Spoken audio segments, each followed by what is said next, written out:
Hello, everybody, and welcome back to MVP Baseball 2005 with the Nationals. We are here mostly through the month of July. It's been a little bit back and forth, and we are kicking off with a very important series against the New York Mets. The way that the win-loss records have fallen for both of our teams has made this series incredibly pivotal as far as the playoff race goes, the wild card race, whichever, because we're technically in both of them. Because the NL East is pretty stacked up top, and the top 3 or 4 teams in the NL East are all within the same kind of race. So the Mets could gain very important ground if they were able to win this series against us in D.C., and we could, of course, really pat ourselves from the bottom of the NL East if we managed to take a few of these games or a couple of these games in this series. So we will, of course, be doing that off the back of John Rauch. We typically see CC Sabathia starts whenever I do these game plays, but I went through and tried to record like a couple different games for this month,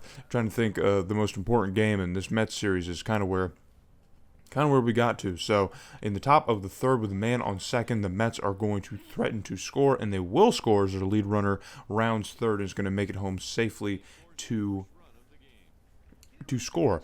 So here in the top of the third, the Mets finally strike after a scoreless first couple of innings. So John Rauch has been pretty good, at least pitching-wise.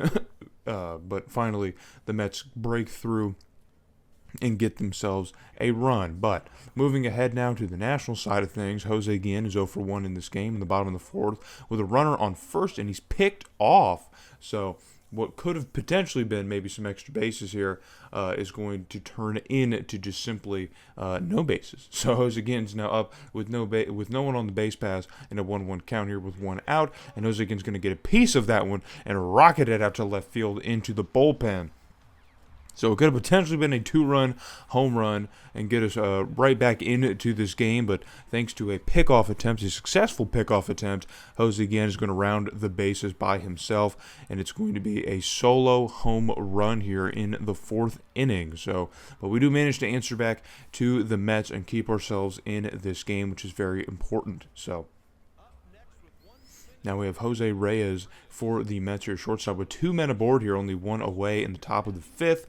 And Reyes is going to get a piece of this one. It's going to fly way, way out, all the way out to the warning track, and that's going to clear the wall.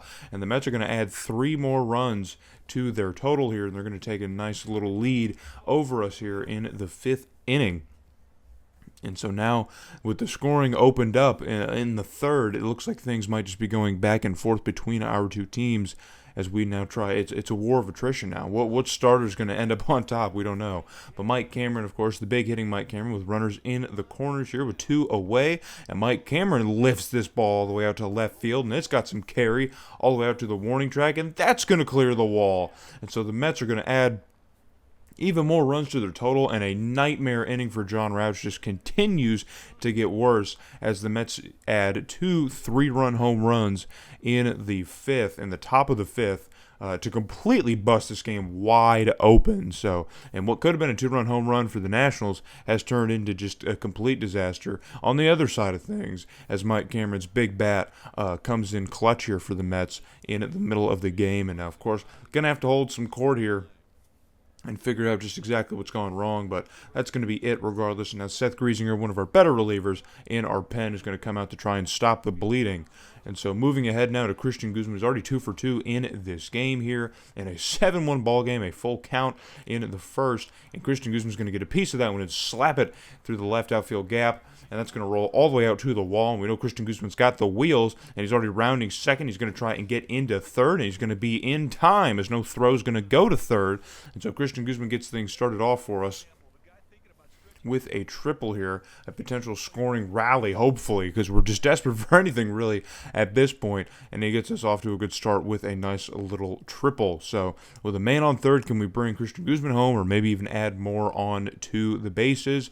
We will see, as Wes King now 1 for 2 in this game, having a great month. Wes King is with a runner on third, and Wes King slaps this one, a ton of power, man. Look at the exit velo on that ball as that one zips out to the wall, and Guzman's going to score easily, and Wes King is going to make it to second base. So it's an RBI double for Wes King as our middle infield comes up really clutch for us here in the 6th, already adding us another run here, but we got plenty of work to do. There's only one away, so we have plenty of time, and again, plenty of work to do if we are going to really climb ourselves back into this game. So that's going to bring up Matt Holliday, who struggled in this game, already 0 for 2. Wes King on at second here, and an 0-0 count. Matt Holliday's going to slap this one down the right field line, and Wes King is going to score easily from second, and Matt Holliday's going to extend this one into a double, and he slides in just in time. No tag is going to get laid down.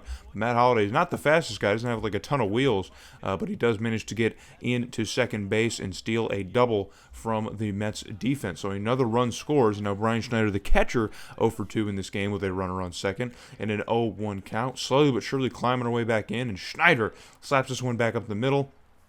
And Matt Holliday's going to threaten to score from second here as he rounds third, and he's going to get in safely to home plate, and no throw is going to be made to home plate. So another run is going to score thanks to Brian Schneider. Now, Jose Vidro, man, one of the best hitters on this team this year, the second baseman with a runner on first, and Jose Vidro's going to slap this one over to the shortstop. It's an amazing play by Reyes, but the tag's not going to be in time at second, and because of the slide, there's not going to be a throw at first. So there you have, there's the slide. Brian Schneider gets in just in time, and it looked like their second baseman maybe, I don't know, man, that was a close one, but they're not going to say that Schneider was out. Now we have runners at first and second, as the throw wasn't made to first, and now Andy Chavez 0 for 3 in this game has struggled, but he's got 2 men aboard here with 2 outs, and then Chavez lifts this one from the bottom of the zone, and that's going to bloop into shallow left, and now the bases are loaded, and a throw will go to home, so none of the runners will go. Brian Schneider definitely doesn't have the speed to get home, but Andy Chavez here does get us some offense as he loads the bases. So 2 outs here in the 6th, and we could definitely take the lead here with one big powerful swing if we could get that one big powerful swing. But the Mets are going to hold some court here on the pitcher's mound and see if they can't get into their pitcher's head here as they have to face Termal Sledge, a pretty famous pinch hitter here for this team. Let's see if we can get a nice little swing from his bat to get us in this game, and this one's traveling down the line and it tends foul. So that one is not going to count for us, but man, just right along the line, man, another foot to the right, and maybe, and on the next swing, Termal Sledge is going to squeeze this one through the infield, and that's going to at least score us a run. So we continue to keep the bases loaded as Termal Sledge almost gets us the grand slam off of that first swing, but now the Mets are going to go right to the pen because they can see what's happening. They can see the rally, and they can feel the fans get back into this one, and now they're going to go to Rob Nen to see if they can't close out this 6th inning from hell for the Mets. And now Jose Guillen. We know what Jose Guillen's capable of here. What can he do in the bottom of the 6th? And as he lifts this pitch, and this one's traveling, it's got carry back to the warning track, and it's over the wall into the bullpen again, to the same place that Jose Guillen put the first home run that he had. And now that's a grand slam, and not just any kind of grand salami, but a lead-changing grand slam, as Jose Guillen comes through in the absolute clutch. We may not be known super well for any clutch hitting on this team, but if there is a clutch hitter, his name is Jose freaking Guillen. I guess Termal Sledge maybe too, but regardless, you get it, man. We are back in this ballgame now, 9-7, but the Mets are not done in a 2-2 count. Piazza lifts this one all the way out to left field, and that one's long gone as he crushes that ball all the way over into the pen. So the Mets do cut the deficit here. It's now a 1-run ball game in the 7th. This inning is just about over until Piazza gave the Mets a little bit of a boost here, a little bit of encouragement to get back out there and maybe keep trying, but it's not going to work. But now later on in the game, Piazza back up again with a runner on third, 2 outs, and Piazza is going to bloop this one into foul territory, and Brendan Harris is going to go and make the easy routine catch by third base, and this game is over. The come-from-behind victory. We were down 7-1, and with a Jose Guillen grand slam, we are now the winners of this game in Game 1. Do you believe in miracles, man? Now let's get back into the rest of the month. All right, we are back here in our little hub after our game here, our showcase game against the Mets, an absolute shootout with the Mets. We would go on to, of course, win that series, but of course we will recap the entire month that we've already seen most of because of the Mets game, the beginning of it. You've seen pretty much how most of our month has gone, and then in the final week, you can see here on the calendar screen how we kind of finished things off. So a kind of a very weird, interesting back and forth month. We started off very, very strongly here, off to a 4-1 start, and then the Pirates would kind of bring us back down to earth. That's pretty much the story for the entire month, because the Pirates were absolutely just, I don't know, man. There's something about the Pirates. I don't know what's in the water, man, over there in Pittsburgh, but they are certainly having themselves a year, and we got the full brunt of it in the month of July. So we took one or no, we did take 2 games against the Pirates in our 2 series against them. We had a 4-game set in which we lost 3 of 4 games, and then we had the 2-game split, which we did in fact split. So we also once again struggled with the Atlanta Braves, and that's kind of where the month kind of derailed. But thanks to our performance against the Mets in our 2 series with them, and this last series against the Marlins, we kind of salvaged a good start of this month, and we're able to kind of put together a month over 500, get ourselves close to that 10-game over 500 mark, which, I mean, it's nuts to say for this team. But when we look at the standings, you will see the magic fully come together. But yeah, this is what the month of July brought for us here. It was a very tough one scheduling-wise. I thought June was really going to be the full extent of how tough things could be for us, even though our September at the end of the 2006 season was absolutely brutal, especially trying to get into the postseason. But yeah, this July was pretty rough. I didn't think the Pirates would be as formidable as an opponent as they were, but yeah, they certainly gave us everything that they could. You can see the scores of those games, man. Just heavy offensive outputs on either side for the winning and losing team. So, and then the Mets, of course, playing a lot of games against the Mets. The Mets haven't been too tough. That's been like the one team in our division that we've been able to beat pretty consistently. And then the Marlins and Braves always just give us everything that they absolutely can. So it's been a difficult one, to say the least. It's been a difficult one. So we're going to go over the roster now following this brutal month back and forth. So the biggest thing to note here, one of the biggest improvements in July is Christian Guzman, man. He's absolutely torn the cover off the ball here in the month of July. His average, I think, was in the 260s or in the month of June, after the month of June, and he's now back up hitting close to 300. He has doubled his stolen bases for the month as well, or for the season. He had 14 after June, and now he's sitting at 27. So he's been just super disruptive on the base pass and just super disruptive in general with the bat, man. He's had a great July. Terminal Sledge came back from injury, didn't play too much, but we had a lot of back-to-back games and series, so he did get on a little bit, and he's still hitting pretty decently well. Just a really good bench bat. I like having him on the team for that purpose. Jose Guillen, unfortunately, is one of the players on our offense that did regress a little bit. His average has dipped below 300. His slug has dipped below 500. He's still hitting home runs pretty consistently. He's about to hit 20, and we're just barely getting into August now, so I like that, but he's just not hitting as consistently as he was in the first parts of the season. Still great numbers, though, so I'm not worried. J.D. Corey is another player who's just continuing to slip. After June, his average was below 300, and we kind of noted that. I think it was 293. Now he's down to 280, and both his OBP and slug is down as well. So the home run numbers, of course, are up, though. He is hitting more. I think it was at 9 after June. Now he's at 12. So that is these two guys right here, two of the biggest sources of consistency and power in our lineup, are kind of going through slumps right now. But as you can see, it clearly didn't affect us too terribly much in the case of winning ball games. So primarily because of this guy right here, man, Wes King. Again, I mentioned in the last video that I guess because of an injury or a suspension, he kind of got thrusted into the everyday starter role at shortstop, and I just overlooked Jose Vidro and just had kind of Christian Guzman and Wes King as our middle infield with Brendan Harris at third. And Wes King has done amazing with the opportunity, man. He's hitting 324. He's hitting a lot of home runs too, man. I don't think he's done that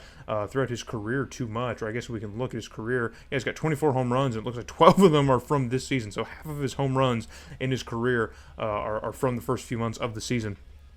So he's doing amazingly well with the opportunity that he has received to be an everyday shortstop on this team. However, we are still going to move some players around. I'll probably put Christian Guzman back at third every day, and then put Jose Vidro at second, and keep Wes King playing every day at short, because it is working very, very well.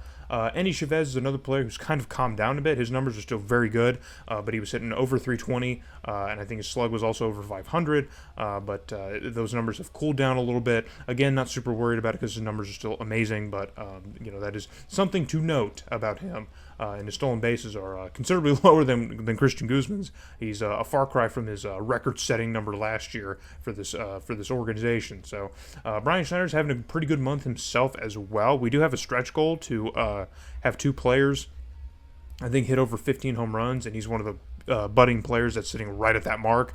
Jose Guillen has already hit over that, so we need at least 1 home run from at least 1 or 2 other guys, and Brian Schneider is one of those guys, as he's sitting at 14, and he had a good July. He had a pretty good July. His numbers are still close to where they were after June, but they're just a little bit higher, so we can rely on him just a little bit more, so I like to see that.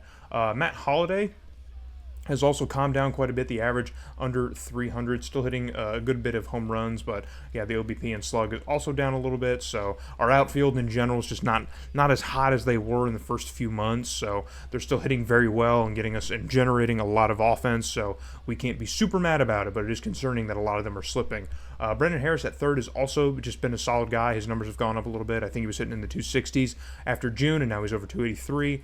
He's hitting some home runs, too. I think he doubled his home runs in this month. I think he had 3 or 4, and now he's at 7. So he's been a pretty solid contributor at third, so I hate to not start him every day at third, but we just kind of have a logjam of talent in the infield between Jose Vidro, Wes King, Christian Guzman. We have to play those 3 guys, man. We just have to. They're way too beneficial for our offense to not play them. So, and then now looking over to the bench here, Will Cordero didn't really get into the everyday role here as much. He's doing fine, but he didn't really play much. Ivan Vucarino played a few games because of some rest days for like Matt Holliday and stuff. So he did get on and play a little bit, and he kind of doubled his numbers here, kind of completely turned his season numbers around. But you have to keep in mind his numbers before this month. I mean, he probably played in, 5 or 6 games, if that, and he might have played another 2 or 3, and it's just kind of completely turned his numbers around. So not much to look at here with Ivan Vucarino. He's still just a bench guy, but he might benefit from playing in New Orleans. I don't know, but either way. Nate Bruce, his numbers are about where they were. I think he's done a little bit better. I think his average is up actually considerably from where it was. But again, he's just a bench guy. He's just kind of come in and played. And now that Termal Sledge is back in playing every day for us, or not every day, but is now the primary outfield guy to go to for off days and rests and injuries and stuff, we probably won't see too much of Nate Bruce. I mentioned in the last video about another outfield prospect in New Orleans that we might flop for Nate Bruce, but either way, between Nate Bruce and Ivan Vucarino, one of them probably should be down in New Orleans playing for at least another month or 2 just to see what they can do. Brian Boskin's numbers are literally the same, I think, from last month. He's not playing too much, just whenever Brian Schneider needs an off day, which he had a few in the month of July, so he's doing fine in the backup catcher role. It's no biggie at all. And then Jose Vidro came back. I realized that he wasn't playing every day. I put him in for a game, and he got suspended for 8 games in the middle of the month. And then he came back from his suspension. He's just been absolutely tearing the cover off the ball. The dude is freaking nuts. I don't know what kind of resurgence we're seeing from Jose Vidro, especially because the game keeps having him regress after every spring. But he is just hitting lights out, man. I love Jose Vidro. I'm so glad that he's here, that we have him. And he's just been one of the bright spots of this offense, man. He's been freaking incredible. So between our infield's really picking up the slack of our outfield, and that's really been the tale of how our offense has continued to function and be like a top 10 or top half of the league unit in the majors. So, but unfortunately, we have to talk about the back half of the staff here, and that is our pitching situation. So, CC Sabathia kind of comes back down to earth. He had an ERA at 3.75 last month, and after about 30 innings pitched in the month of July, he's flirting with a 5. He's kind of in the mid-4s here, so the strikeout numbers are still good, but he just had a few more starts where they kind of got to him. I think he pitched another complete game in this month, but it was really just the tale of 2 months, because his record, I think he was 7-3, I think, after June, and now he's 9-5. So you can kind of win-loss doesn't matter too much for a pitcher. But the thing that you can extrapolate from that is that, he had a couple probably pretty good starts, decent starts, and he had 2 very bad starts, and that's really just kind of what happened this month with him. but it hasn't impacted his ERA pretty effectively. So John Rauch continues to be pretty consistent too in the rotation. I think we tried this experiment back in the first season. It didn't really go well between Rauch and Griesinger, but Rauch has done very good coming back into that starter role. I think Chris Ponson was there, made a couple starts at the beginning of the month, and I was like, I don't know why he's there. Let me put John Rauch back in because he's the better guy, and he's definitely been pretty good here with an ERA in the mid threes or kind of in the lower threes. So good for him. Casey Fossum did return. I think he was injured the last month, and he's come back and has been solid as well. So we have two guys in the mid threes in our starting rotation, which is decent because the rest of the rotation is starting to kind of fall apart.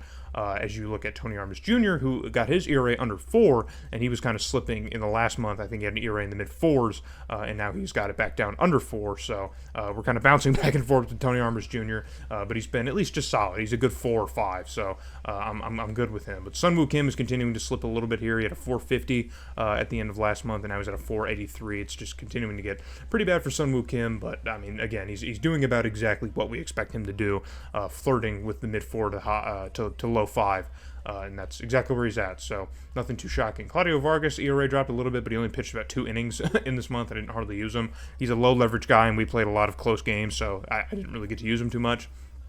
Jeff Bennett, man. Stand on your head, Jeff Bennett. Jeff Bennett's been one of the best acquisitions we've made, or I've made as GM in this entire thing, because he's just absolutely, I mean, he's been kind of a Swiss Army knife in our bullpen, because I kind of put him in. I like to put him in as middle relief, like in a bad start at 6 or 7, just to kind of stop the bleeding. I'll put him in at high leverage if we have like a 3-run lead. I'll put him in like the 8th and see if he can pitch out the rest of the game. Stuff like that. Like, that's kind of in a lot of situations I find a way to use Jeff Bennett, and he's done very well with the opportunities. Getting that ERA now under 3. Dude, he's just I can't say enough good things about Jeff Bennett on this team. I'm very happy to have him as well. Seth Griesinger's numbers pretty much mirror what they did last month. I think he had a 2.78 or a 2.76 ERA last month. It's literally by 0.01 is how it changed. I looked at the video. But yeah, he's done amazing. He's only walked a few batters and struck out about 20 more. So, I mean, he's had a great July as well, both Jeff Bennett and Seth Griesinger. It's great that these two guys are having good months, because to have nice middle relief options is good, because if I can at least get 5 or 6 innings out of the starter and kind of rely on these two guys to close games, or at least just pitch the remainder, like the high leverage stuff, yeah, we can win games. We can win games with this staff, which is important. So Chris Ponson got his number down a little bit here. I think his ERA was well over 5 in May, and after June it was in the high 4s, and now it's in the low 4s. So he's getting a little bit better, slowly but surely. If I could get under 3, I'd feel good about that signing, but until then, it's still looking pretty rough. So heading out to the high leverage guys, Luis Ayala continues his struggles. It was an interesting month for him. He had not as many keynote bad performances that he's had in the previous months that I've been kind of complaining about, but he still wasn't like lights out either. He wasn't vintage Luis Ayala, so it is what it is. Ugueth Urbina had a better month. There was a couple save opportunities that I definitely did put him in, and he did pretty well with. And then I think he blew 1 or 2 as well. So it was kind of back and forth with him. But the ERA is getting lower and lower. Remember, it was at a 7, and then it dropped. It was in the 6s somewhere after June, and now it's at a 5.29. So it's getting there slowly but surely. He now has a wide enough sample here. 47 2/3 innings is quite a bit to still have a 5.29 ERA. So that's kind of true. That's kind of a true 5.29. It's not inflated from just a few bad outings. Like, no, he's been a true 5+ run pitcher, which is not good at all. So we have a few guys in the staff that we can really kind of rely on and lay on, but overall, most of the time, as you can see, a lot of it doesn't click at the same time, so it's kind of hard to really rely on consistency from the staff, because you're never really getting that consistently from everybody. So looking ahead, we will look at the standings, of course. before we get into anything else. So, and here you go, wildcard race. After the All-Star break, we now are looking at the playoff scenario, and we sit currently a game and a half out of the wildcard spot. Now, there's only one to play for, so we either have to win the East or finish in that wildcard spot. So being only a game and a half away from the Cardinals is a good position to be in. However, the problem is we are sandwiched between two division rivals, being a half game behind the Braves and a half game ahead of the Marlins, and that is just a terrible place to be in. I do not want to be in that position, considering how we've played against those two teams in the last couple of months. So, but we have still fared pretty well playing outside of them in the rest of our regular schedule. Only 2 games behind the Phillies, but of course you have 4 teams in this race right now for the NL East. So however the chips may fall in the next 2 months is going to be anyone's guess, but I at least feel better this time around being in a firm race here all the way in the summer. It's not so much like hey, there's a chance we could reach the wild card, heading into September. It's like, no, dude, we are firmly in this race right now, and if we keep our head in it, I mean, Lord knows what we could do. So, you know what I mean? I like that. And Philly's on a 5-game win streak, so they've really kind of come out from behind. I would assume, I guess, the Braves and us, maybe even too, were probably fighting between first place in the NL East before the last kind of week of July. So the Phillies have really kind of turned, not really turned their season around, but turned the month around, I guess, by having that nice 5-game win streak. But there you can see we have the best offense in the NL East, man, by a wide margin. And even our runs allowed here is only second worst. So that run differential is going to be interesting when you look at it for the entire division. But that's how the NL East plays out. In the AL West, the Angels and Athletics seem to kind of be going back and forth. The Angels are getting a nice little, almost handful of games on the Athletics. So, but the Rangers aren't too far behind the A's as well. And then the Mariners are completely out of it. In the AL Central, the Twins have mounted themselves a pretty decent record here. Remember, we played them last month, and they continue to do pretty well. A good 8.5 games over the Royals, who are hovering around 500. And then the Indians and Tigers are also kind of hovering around that same spot, and the White Sox are out of it. In the AL East here, the Red Sox are really kind of putting a nice season together here at 68-36. A good 12.5 games on the Yankees, who aren't even having a bad season, being, a good 5 games over 500 here. And then the Devil Rays have now put themselves a halfway decent season together. They're hovering around 500 going into the trade deadline, which is something I don't think we've said at all about the Devil Rays since we started this. But then the Orioles and the Blue Jays are continuing their struggles. But because of the Red Sox, it's pretty much just a one-horse race in that division. Now, heading back to the National League, the Dodgers are currently holding on to a 1-game lead over the Giants for the West Division title as it stands, thanks to a 2-game win streak. Diamondbacks are only sitting 2.5 games out, however, and then after that, it's a steep fall off to the Rockies and Padres, who are having pretty bad years. And I think the Padres have been pretty decent, at least in the first couple seasons here, but not so much this year. So the Pirates continue their good things, I guess. After beating up on us in the beginning of the month here, they've really struggled in the final week of July, getting them down to 59-46 and giving the Cardinals a 1-game kind of buffer here, so the Cardinals could get back into this thing. So that first wild card spot right there seems to be just going back and forth between the NL Central teams. So if we're going to take that wild card spot, one of the NL East teams is going to have to, step up above one of them. So we'll see if that happens. And the Astros aren't really out of it either. They're only a handful of games out as well. They're probably the first team outside of that Marlins spot right there in the wild card race. But otherwise, yeah, every other team in this Central is about falling off completely. So there you have your playoff standings here and your divisional standings. So that is how things are playing out in Major League Baseball. And then finally, before we get on out of here, we're going to go look at the schedule here. So what's going to happen is I'm going to upload this video. It's just the regular July month. And then in the next video, I'm going to try and do the deadline and a farm system review. We'll look at our draft picks and see how they're doing and how everything's been. See if there's anyone that we can move around, bring up, call down, or send down. Maybe some changes on our bench that can be made. this, that, and the other. I do look to maybe try and make some trades. I'll see if I can figure out some good trade stuff here, because I do think we might need to move around a piece in our bullpen or require a higher-end starter, if at all possible, to try and help with a playoff run here in the second half of the season, because I think that's what's going to happen. I don't think the roster the way it is now is going to easily get us in there. We might be able to fail our way into there, but I don't think we'll win our way into there, if that makes any sense. So I think we definitely need to get better on the pitching side of the game if we want a chance of getting into the postseason. So, but looking into August here, we start a series against the Cardinals in St. Louis on the last day of July, on the deadline here, on the 31st, and then we continue that into August. Then we head to Houston to play the Astros. Then we head home to welcome the Diamondbacks and the Astros. And then we take to the road again to San Francisco to play the Giants and the Rockies in Denver. And then we come home and welcome the Dodgers to the 4-game series, and then the Padres and Cubs as well. And then we finish off the month of August, heading into September with a home series against the Braves. So a lot of out-of-division opponents in this month. We don't play a single divisional opponent until the last day of the season, or last day of the month, rather. So this is a month where we really need to gain some ground here. So as we know, the Padres and Rockies are both really struggling in their division. The Diamondbacks are kind of hovering around the 500 mark here. The Cardinals are in a playoff race, so we could really gain some ground here in the wildcard race if we can win this series against St. Louis. That's going to be really, really important. We'll probably showcase that one in the August video. Since it's the first of the month, we'll just deal with that. But then, of course, the Dodgers are currently leading in their division. The Cubs are kind of in the mix in the Central, not really doing a whole lot, though.